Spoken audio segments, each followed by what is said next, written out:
Hey, everybody. Happy Sunday, May 2nd. This is Ed Carbajal for MMAnews.com. I hope you are having a great Sunday. This is the Sunday after UFC Vegas 25, Ruiz Jr. versus Arreola in boxing. So we're going to get to some boxing news. Before I move on, make sure you check out MMAnews.com for all your results and news regarding combat sports. Follow me on Twitter at Carbazal. And check out the YouTube channel, MMAnews.com YouTube channel, where this video lives. You make sure you like and subscribe. We've got interviews with, get my notes, Caitlin Chikagian, Edson Barboza, and Edmund Shabazian, who all fight at UFC 262 May 15th. So make sure you check that content out and stuff like this when you get a chance. Click the bell notification. You'll get the alert for all the stuff that we do. Let's get into the boxing news first. Heavyweight boxing always seems to take the let me make sure I get my audio right first, because last time, yeah, we're good. Last week was a little bit, the audio was a little off because I forgot to, using the new camera, I have to tell everything where to pull the audio from, and I guess because I was rushing, I didn't get it going. But so Andy Ruiz Jr. defeats Chris Arreola last night, May 2nd. You know, I got to mention it because I'm, as a Mexican fight fan, combat sports fan, you know, there's always this there always has to be big boxing, you know, Cinco de Mayo, September 16th. Those are two big days for Mexicans. Especially, you know, we have a love for combat sports, if I haven't given that away already. But you know, so this was our, with Canelo off in I guess contractual limbo, but still doing stuff with Matchroom and DAZN. And I mean, I don't know what's happening as far as, you know, he was the guy, but it looks like for this Cinco de Mayo, Andy Ruiz is the guy that we're going to jump on board with. And I'm fine with it because I like him. I've always liked him. I remember when he fought Anthony Joshua the first time, you know, looking at his record, I was just kind of like, why is everybody, just because, you know, that goes to show you what people, you know, judging a book by its cover just because he's all heavy set and stuff like that. But I mean, this is the lightest we've ever seen him. Coincidentally, he's in camp with Saul Canelo and Alvarez.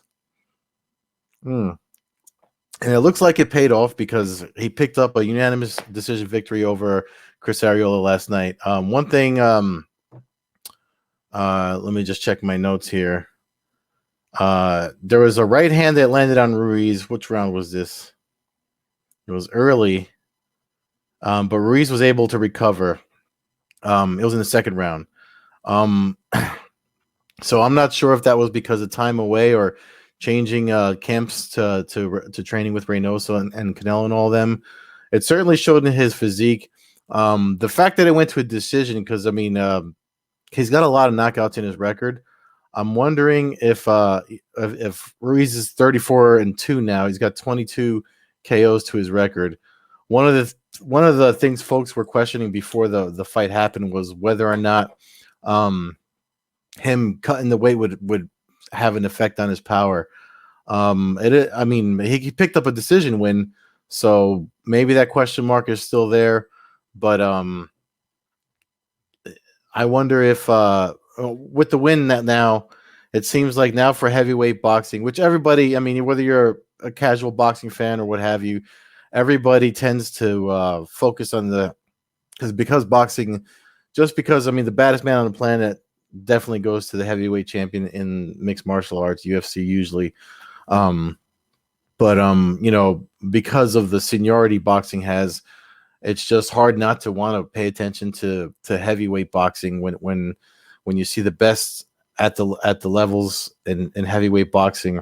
So now Ruiz keeps his name in the mix. I mean, it looks like we're going to have this wanting to see Ruiz face the Deontay Wilder, Tyson Fury, Anthony Joshua, right? This was for the WBA title eliminator, right? Yeah. And yeah, WBA heavyweight title eliminator. So it was 117, 110, and 118 by two other judges, 118 to 109, giving him his unanimous decision victory. He output, eventually recovering from that knockdown, picked up the win on the judge's eyes.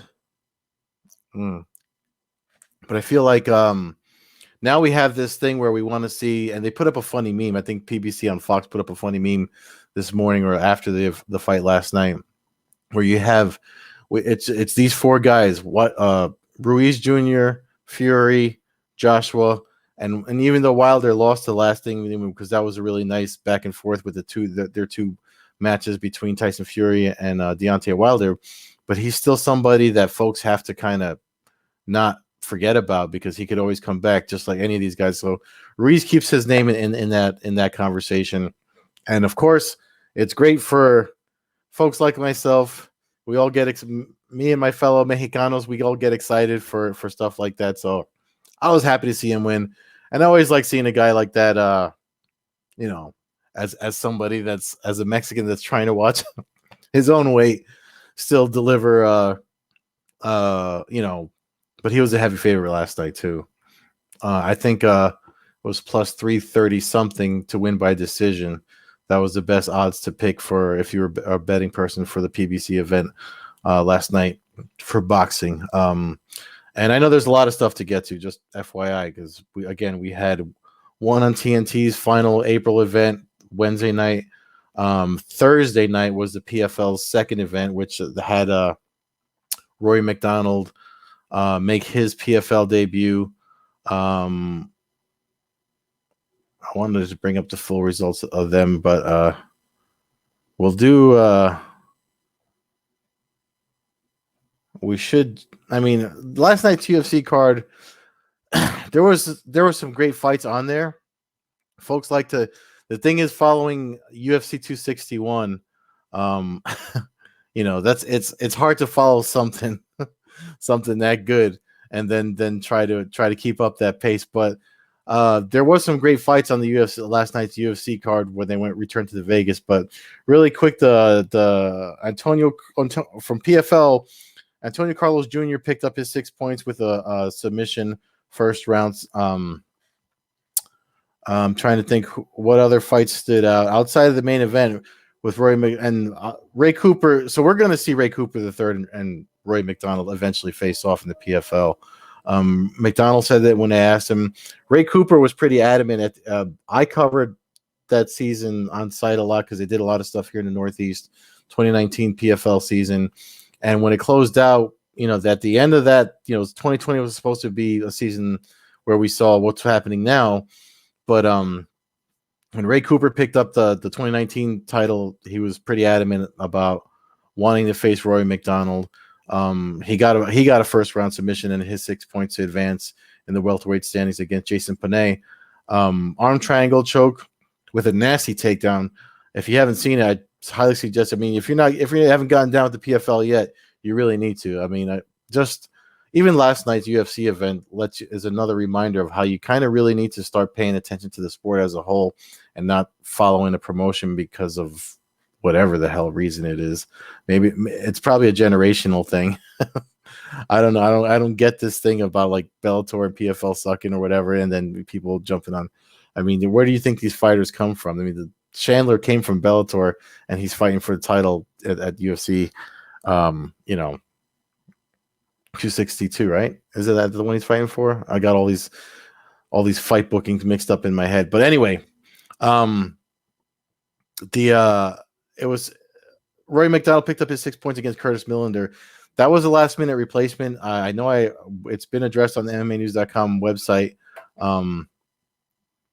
How David Michaud, who was original opponent and finalist 2019, I don't know how he fought for so long, and then they found an issue with his heart that had him pulled from the season and possibly fighting. And then Curtis Millender stepped in late to face McDonald. So I'm hoping there's a way he can kind of still jump into the standings or whatever. But again, last minute, good for McDonald because he picked up the first round victory in 6 points.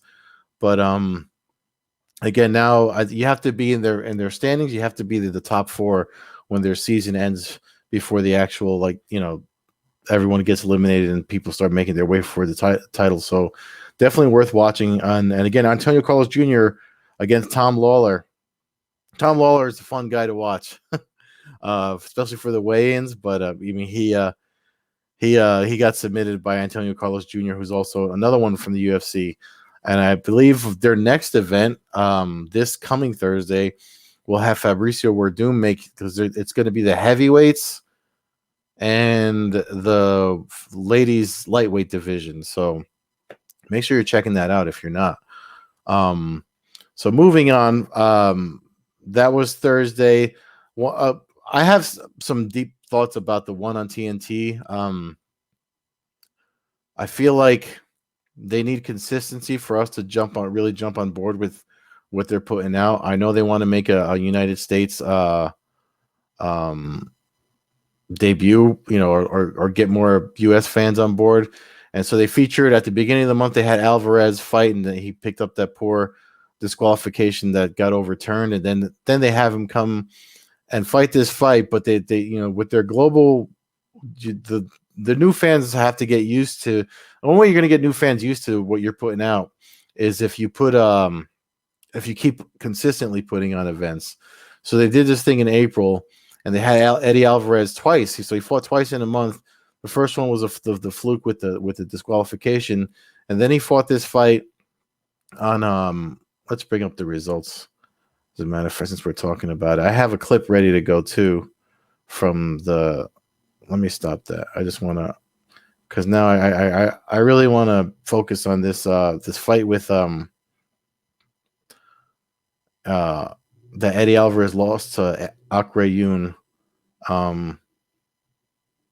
Give me 1 second to share the right screen. Bring up the results with you guys so we could all look at them. There we go. And there's some highlights here we got on the. Oh, that was disappointing. Yeah, here we're gonna see. I got to mute this so we don't get hit with a copyright thing. But this was in the first round, and I guess that's so. The way they judge fights in one, they don't do round by round. They do it like overall. The shout out to David Martin for pointing that out to everybody, because I actually forgot that. I know they do Pride rules, which I'm familiar with, being a hardcore Pride fan. With the handing out of the cards for yellow and red cards and stuff for disqualification. But let me play this knockdown for you guys. So that happened in the first round. Alvarez was able to recover, and then the next two rounds, I thought Alvarez did what he does. He fights those wars on the inside, that's all. It's almost like he needs that to happen to turn it up more. I thought Alvarez won the next two rounds. I mean, maybe I need to rewatch it. If you think I'm wrong, by all means, drop it in the comments. But that as we watch it over and over, shout out to one for putting out good clips though, because the UFC would be messing up sometimes. Here we go. Here's the follow up of Alvarez. Yeah, like they said in the tweet, letting the dog out. He loves this right here. He loves these fights on the inside and exchanging that inside left up. That's what he caught Justin Gaethje with when he fought Justin Gaethje too. That inside uppercut.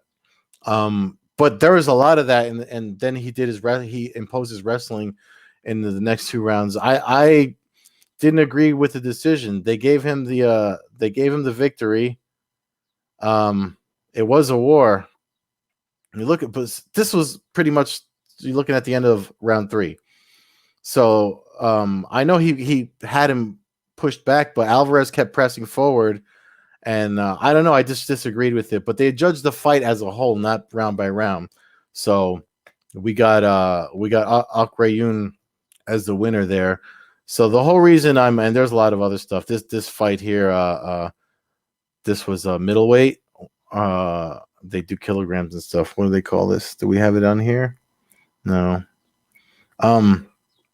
This guy DeRitt is going to be a problem in MMA though.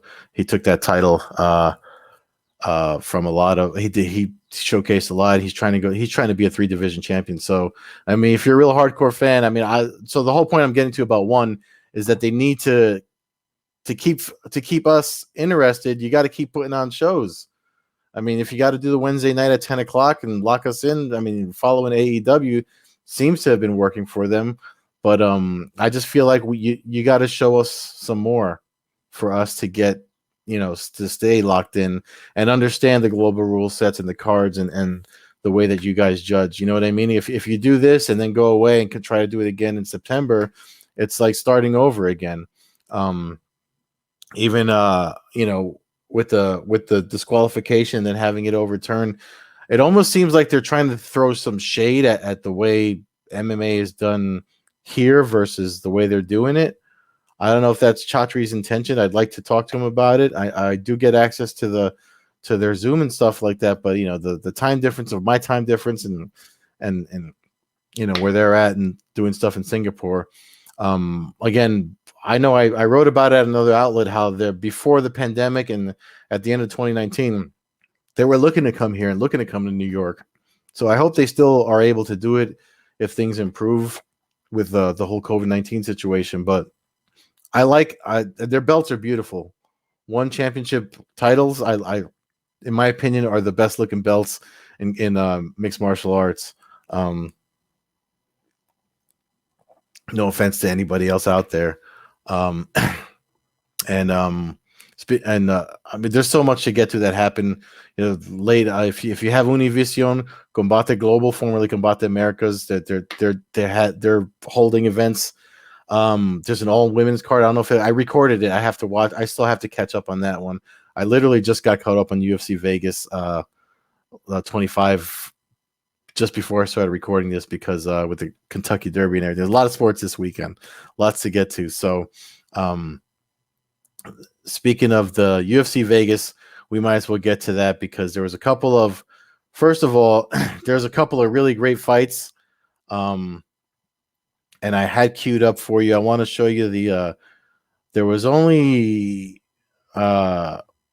two finishes. Obviously, the one everybody knows about, the Jiri Prochazka and Dominic Reyes knockout by the spinning elbow. If you didn't know again, this brings me back to my point about watching. Prochazka came from Ryzen, to the UFC. He fought. They pulled him in Abu Dhabi, and Dominic Reyes having given John Jones a great challenge when he fought for the title and came up short. People thought Reyes was gonna. I mean, a lot of people had Reyes picked to win, but if you had known anything about Prochazka, you would have known that. I mean, I wasn't expecting the knockout that we got, but it's for sure a finish that. I mean, it's already making the rounds on the web today. But I have a criticism. Let me stop this. I want to show you the finish. The Giga Chikadze dropped Cub Swanson in the first round. I actually had Cub Swanson picked to win that fight. He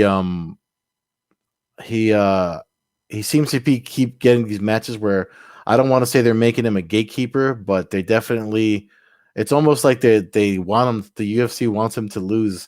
And as soon as you hear the term veteran being thrown around, it's like sort of marking the end of the career of a fighter. So I'm bringing this clip up of the liver shot that dropped him. First of all, I mean, I don't want to say it's a lucky punch because even the commentary team was talking about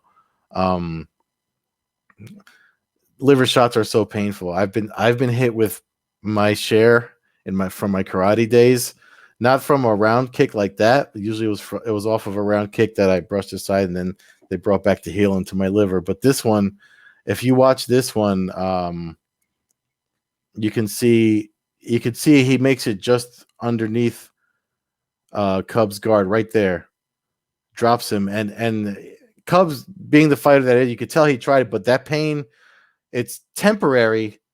That the difference between the head getting knocked out with a headshot, because people, and we're gonna address the up kick in a bit, but the difference is when you get knocked out, you don't see that strike coming, and you're knocked out, and you wake up, and it's like, what happened? But this one, you feel it, and you have to like kind of acknowledge it and go through this thing.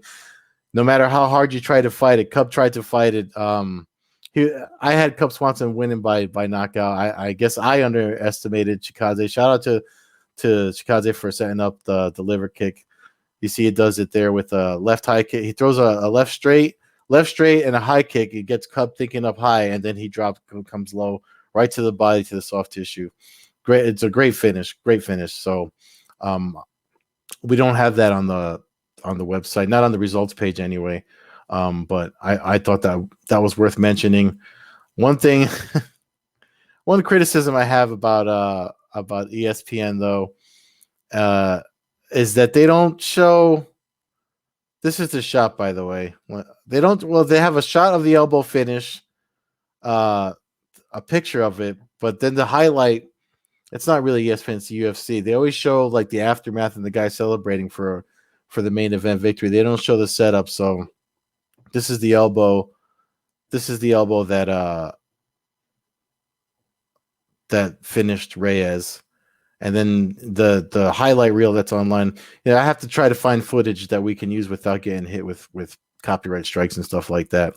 The one thing I do have though that I want to show from UFC Vegas is so a really, really good fight. I mean, there was a lot of great fights on this card.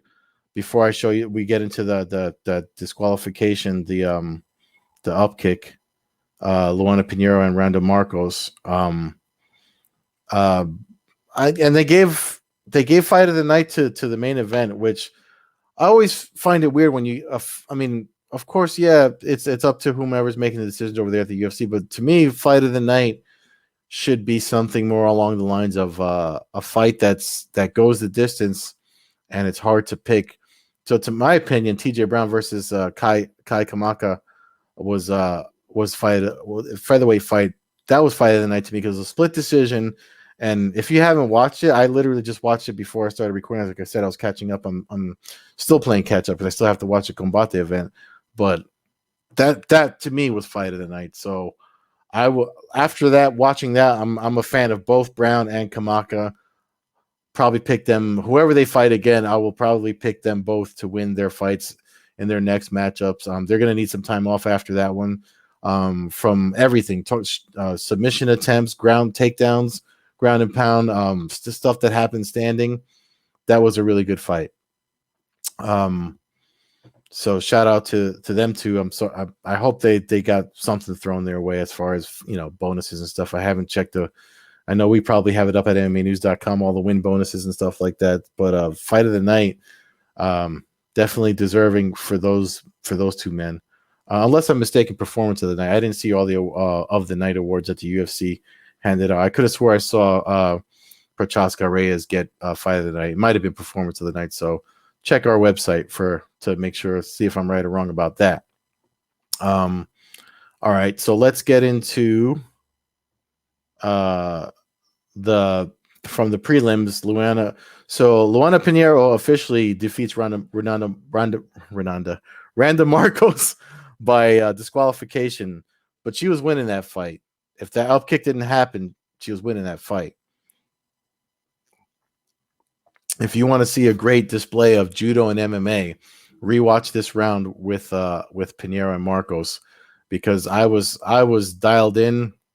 Woke me up with my coffee and stuff as I'm rewatching it this morning, getting ready to do this. She did so there's one point she flipped Marcos on her head. So I don't know if because of that, Marcos was thrown off. She wound up on her back and trying to defend from there a lot. And Pinheiro was on her knees, and I don't know if she was trying to engage her guard, but again, Marcos had been tossed twice before that, one of the times being on her head, so she could have been a little off herself. Plus, she had gotten poked in the eye just before that. And I want to show that you're not going to see the throws or the finishes here, but one of the things was like she asked, let me just show it to you. She asked where she was. I just want to make sure I cut the sound off. Um, if you look, her eyes are kind of glazed over there, and she's looking up, and they called the doctor in and waved it off because I'm sorry, she didn't ask where she was. She asked if she lost because of what happened, and poor Randa Marcos upset by it again. But she got tossed around and dropped on her head. I mean, you know, it's combat sports, man. I mean, the way that the body handles things, everybody's different, and the older you get, it don't get easier. Um, I just felt I know Marcos felt bad about it. Polana, she kept the eye poke warning kept coming because she was, doing the thing where you extend the thing. She was trying to paw the strike coming in, and eventually, she thumbed or fingered Marcos in the eye. I'm trying to laughing at my own phrasing, but I mean, I got thumbed in the eye this past Thursday night, and it still hurts right now as I'm drying my face. So it's weird how the amazing things the body can be conditioned to do, and then also how fragile it can be. So I feel like, I mean, the disqualification happens. Sucks for Marcos because then it adds to her record. But keep your eye on Pinheiro. Hopefully she's okay. I'm sure they're going to touch. I mean, weird thing that one of the media put up there, her corner was carrying her out of the. People were like, "Oh, don't they have stretchers in the Apex?" Because she had her boyfriend carried her out like in his arms rather than have her, I guess, taken on a stretcher or a wheelchair or something. But maybe they didn't want to, Paul Felder, he took it back before I get into it. But even Paul Felder was like, maybe there's a little, acting or whatever going on. But then he took it back afterwards after watching the replay because, only the fighter that's in there knows what's going on. And the fact to me, when she asked if she lost, that was obviously enough for the doctor and the referee to be an indicator to be like, okay, she's out. This can't continue. And it's better to be safe than sorry. I mean, as much as everybody likes to be a tough guy and stuff like that, and I'm not knocking Paul Felder or whatever, because he retracted his statement after he realized himself that maybe this was far worse than it seemed.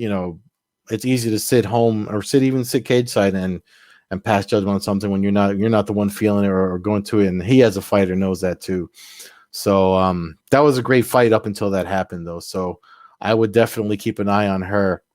Again, those judo tosses, you don't get to see them. Usually it's wrestling takedowns in MMA, so you don't get to see them that much in combat sports. So when you do see them, it's really cool to see.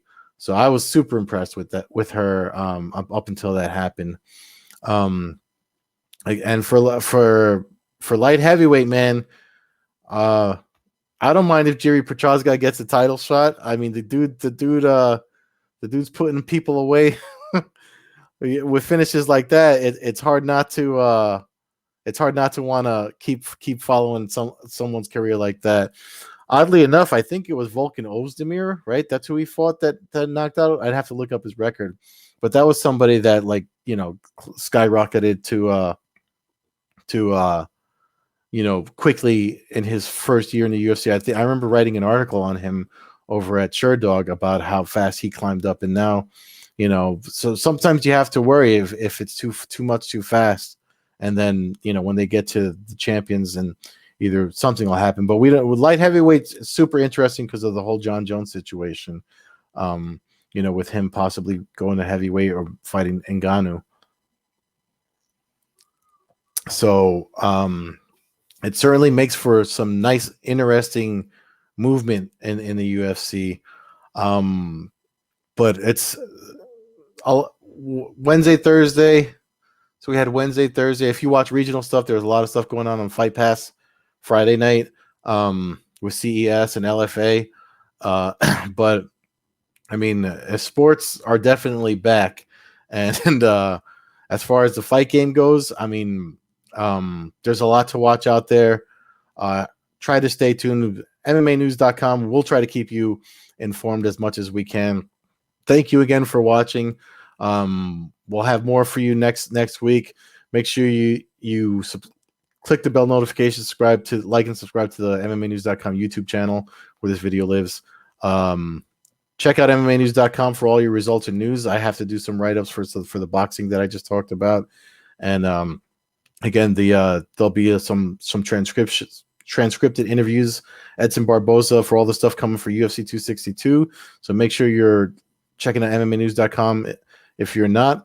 And for all my stuff, I'm testing out Twitter Spaces, so make sure you follow me on Twitter because I want to do some social audio during events. I did it during 261 and one on TNT during the Rug fight, which he lost. I don't know. That guy might need some more time in MMA, but full results are up at MMAnews.com for the one on TNT. So if you want to see what I'm talking about, the finish I'm talking about in particular, it's there.